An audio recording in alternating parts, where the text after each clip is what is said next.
scène présidentielle, les différentes composantes s'activent à leur manière en vue d'un bon déroulement de cette messe politique. Au niveau de l'arrondissement central de Lokossa, après la réception des matériels sensibles, l'heure est actuellement au colissage. Une opération qui permet de réunir, de dispatcher en lot les matériels des 112 communes des postes de vote que compte la commune de Lokossa. Ceci en présence des présidents de postes de vote et de certains assesseurs. Pour plus de précisions, suivez cet extrait. Comme vous le constatez, nous sommes en train de faire le colisage. Depuis hier, nous avons reçu le matériel. Donc depuis ce matin, à la première, nous avons vérifié tout le matériel avec le point focal. Et nous avons commencé le dispatching dans chacune des unes. Parce que nous avons 72 postes de vote. Donc 72 unes. Et en ce moment, vous voyez dans la salle à notre siège, vous avez la présence des présidents des postes de vote et certains assesseurs pour que nous ayons une longueur d'avance. C'est-à-dire que nous faisons le colisage, nous mettons tout le matériel sensible dans chaque une. Les organisateurs au niveau de chaque poste, c'est-à-dire président et assesseur, vérifient si tout est conforme. S'il y a des anomalies, s'il y a des choses qui manquent, nous les corrigeons en même temps et à la fin, nous scellons et prennent les numéros et partent. De telle sorte que le dimanche à la première, c'est-à-dire vers les 4h, 5h, 6h, ils pourront déjà venir prendre possession de leur une et démarrer effectivement à l'heure, à 7h, au niveau de leur pause de vote. Les petits problèmes qui se posent, c'était les problèmes et qui se posent actuellement, c'est les problèmes de cachet d'identification, des cachets défectueux, mais la solution nous est déjà donnée par la Sénat, au cours du premier tour. C'est-à-dire que nous avons d'autres cachets que les présidents savent utiliser. Donc ce n'est plus un problème. Mais cependant, au niveau de certains blocs de bulletins, il y a quelques anomalies. Il y a des bulletins sans numéro. Eh bien, j'ai déjà donné les instructions. Ces bulletins ne pourront pas être utilisés. Mention doit être portée sur les procès-verbaux au niveau, n'est-ce pas, des observations. Voilà, donc je crois que nous sommes prêts vraiment. Je crois que tel que vous voyez l'organisation, il y a plusieurs groupes, chacun prend le matériel adéquat, fait le point et il part.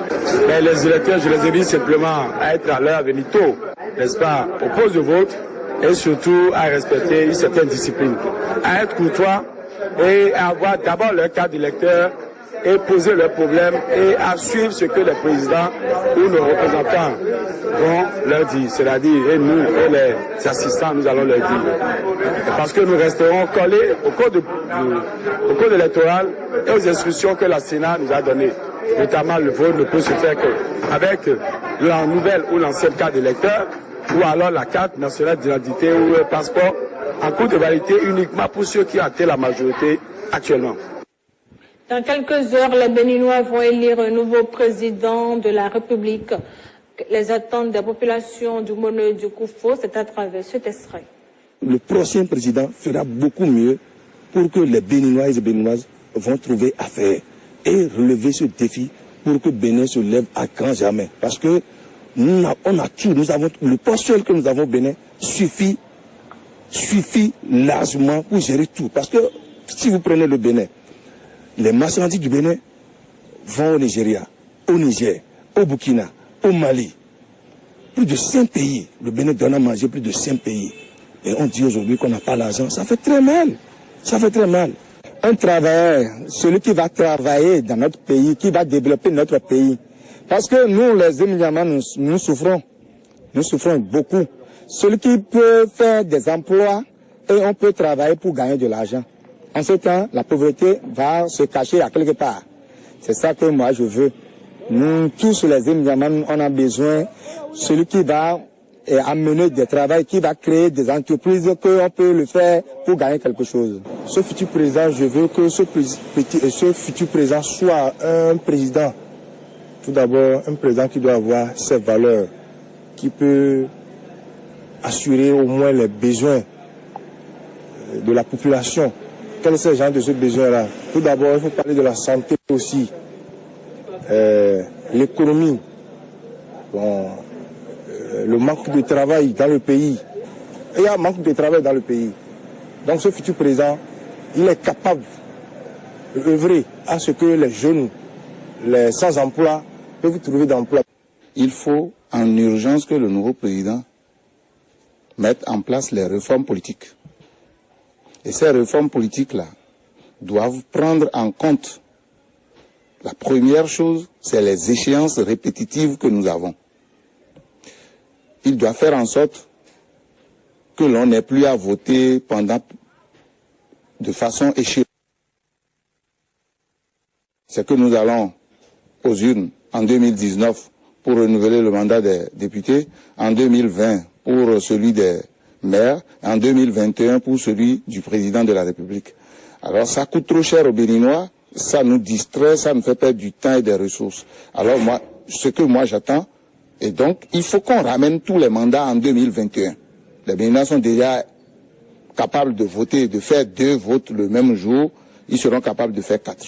Je pense, et pour la plupart des Béninois, qu'il sera un président humble, un président digne de représenter le peuple béninois, un président qui saura tenir parole dans les faits et dans les gestes.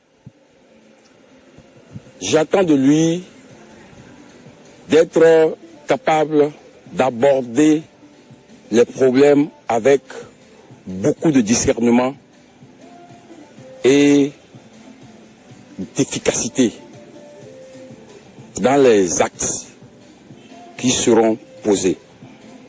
J'attends d'abord qu'il essaie de mettre en place une équipe suffisamment représentative, mais suffisamment restreinte, parce que trop large, c'est difficile à coordonner. J'attends qu'il nous donne un chronogramme, qu'il établisse un chronogramme clair avec les moyens, les sources de mobilisation et les moyens à mettre en œuvre. J'attends tout simplement qu'il soit un président d'action efficace et qu'il soit prompt. J'attends de lui qu'il soit un président capable de mobiliser autour de lui, de rassembler autour de lui tous les fils de ce pays. Il ne soit pas un président pour quelqu'un, un président pour une région, ou un président pour une religion, un président pour... qu'il soit un président rassembleur. Pour que le scrutin du second tour se déroule en paix, nous avons tendu notre micro à quelques responsables des confessions religieuses. On les écoute. Le Bénin a été toujours un pays d'exemple, un pays phare. Depuis l'avènement de l'indépendance jusqu'à aujourd'hui, le Bénin a été toujours un exemple que les autres pays copient. Donc, nous convions tout le peuple béninois à voter comme il se doit, que les élections se passent dans la paix et que nous allons éviter au maximum les divergences, les bagarres. Si quelqu'un insulte ou bien provoque quelqu'un, il n'a qu'à lui dire merci seulement et voter et rentrer chez lui. Pour éviter de problèmes. Et que le meilleur gagne, c'est Dieu qui choisit. Nous conseillons le peuple béninois de voter, de faire un vote pacifique. Que tout se passe dans la paix, dans la sérénité, et que le meilleur gagne, et que le Bénin continue toujours de bon train, comme d'habitude. Que les citoyens béninois gardent leur silence, la sénérité, le concordance entre eux. Il faut que le mot, la paix ne soit pas un mot vain. En son sens, il faut que tout le monde ait la paix. La paix, la véritable paix. Il faut que chaque Béninois, le Bénin est un et indivisible. Quel que soit le président élu, il faut que tout le monde se rassemble autour de lui pour que l'émergence soit réelle. J'aimerais rappeler à tous mes frères béninois que le pouvoir est divin. Nous allons compter sur Dieu et laisser les diffamations, les critiques inutiles, les inventions sur n'importe qui, c'est la mouvance ou c'est l'opposition, tout ça c'est zéro. Laissons le reste à Dieu et le Seigneur agira. J'aimerais demander à tous les Béninois d'être sereins que la main de Dieu est sur ce pays et les élections vont se passer dans la paix. et nous comptons sur Dieu que les choses iront aussi dans la transparence et au soir du 6 avril, nous aurons un nouveau président, celui dont le cœur et Dieu nous aurait choisi pour diriger la nation béninoise. Autre élément à présent dans nos établissements publics comme privés, les surveillants et les censeurs font partie des membres de l'administration. Découvrons à travers ce reportage leur rôle dans les écoles. Dans les établissements publics comme privés, le surveillant général et le censeur font partie des membres de l'administration, mais chacun d'eux joue des rôles différents. Le surveillant général, c'est généralement, tel que le nom indique, il veille sur les élèves surtout. Les élèves, il doit protéger les élèves. Et le surveillant général, il n'est pas le gendarme, il ne doit pas courir derrière les enfants avec bâton, mais il est là pour les conseiller, pour ramener les enfants à l'ordre. Et il est là pour veiller à la régularité et à la discipline des enfants. Nous veillons et à la présence, il faut que les enfants soient présents. Donc il faut que les enfants soient assidus en classe. Donc on ne doit pas laisser les enfants passer de rue, la flânerie et autres, donc on doit veiller à tout ça là. Le surveillant général, c'est comme le ministre de l'Intérieur du gouvernement. C'est lui qui fait face à tous les caprices des apprenants. Vous savez, à leur âge, ils sont tentés d'être capricieux. Et s'il n'y a pas un surveillant général, c'est que ici, c'est un centre de formation, ça va avoir une mauvaise réputation. Encore que ici, c'est la formation des enseignants, les entrées et les sorties, c'est moi qui délivre l'autorisation. C'est moi qui appose les notes de conduite ici. Quelle est alors la part de responsabilité du censeur? Le censeur agit de la pédagogie dans l'établissement. Et c'est le collaborateur direct du directeur. À ce sens, il a pour rôle, avant la rentrée, d'élaborer les emplois du temps du personnel, de connaître l'effectif des élèves par classe, connaître l'effectif du personnel enseignant, et faire le bilan des heures à couvrir par le personnel permanent, faire la synthèse pour pouvoir penser au nombre de vacataires qu'il faut embaucher. Il élabore en complicité avec le censeur adjoint, si il existe, la liste par classe des élèves et par promotion.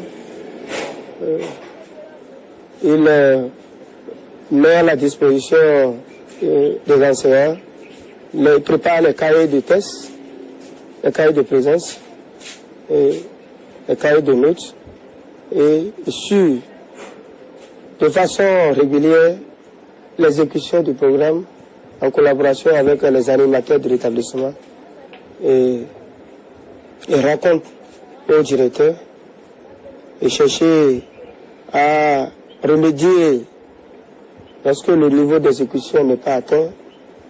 Il rappelle à l'ordre les professeurs en collaboration avec les AI bien sûr, pour que les apprenants puissent avoir le nécessaire. Les censeurs n'ont en réalité pas de temps. Il doit être là à temps. Le censeur doit être là à temps pour vérifier la présence ou bien la promptitude, aussi la promptitude des enseignants qui viennent au cours. Si les enseignants viennent en retard, là, en tant que responsable, il est là pour noter les heures d'arrivée et un responsable, il les appelle pour dire, bon, à tel jour, vous êtes venu à tel moment pour qu'ils se corrigent. Comme leurs collègues responsables, le surveillant général et le censeur sont confrontés également à des difficultés dans l'exécution de leurs tâches. Ce n'est pas un métier facile, ce n'est pas facile. Et il faut avoir le cœur. Et il faut avoir le cœur de parents, le cœur d'éducateur. Surtout parce que nous sommes des éducateurs. Et quand on est éducateur, il faut vraiment être patient. Et il faut être courageux. Parce qu'il y a des enfants quand ils viennent, bon, c'est avec la douceur, il faut les amener à changer. Il y a des enfants qui ont des problèmes à la maison, les parents même viennent, nous disent, ah, il faut nous aider, mon enfant, ceci. On a plusieurs difficultés. La tâche est noble. La tâche est noble, c'est difficile. Le rôle du censeur, c'est comme le poumon. Et lorsque le censorat ne fonctionne pas, c'est que l'établissement ne peut pas exister.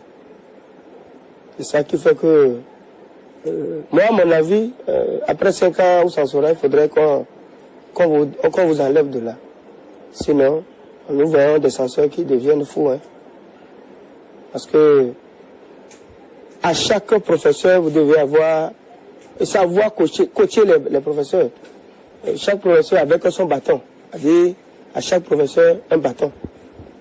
Il faut savoir manager les collègues pour que des problèmes ne surviennent pas. C'est le métier qui exige notre comportement qu'il trouve souvent trop excessif. Il nous trouve trop exigeants. Et même, il y a une promotion qui a écrit cette ensemble, mais moi, pour dire qu'ils ont un suivi trop rigoureux. C'est pas moi qui suis rigoureux. C'est le métier qui me l'impose. En somme, le rôle du censeur et du surveillant général paraît complexe, mais déterminant pour que l'école sorte gagnante. Dernier élément de cette édition, l'un des troubles du comportement qui ronge et se manifeste chez l'homme est la timidité. Elle amène l'être à se renfermer sur lui en évitant de s'extérioriser en public. Cette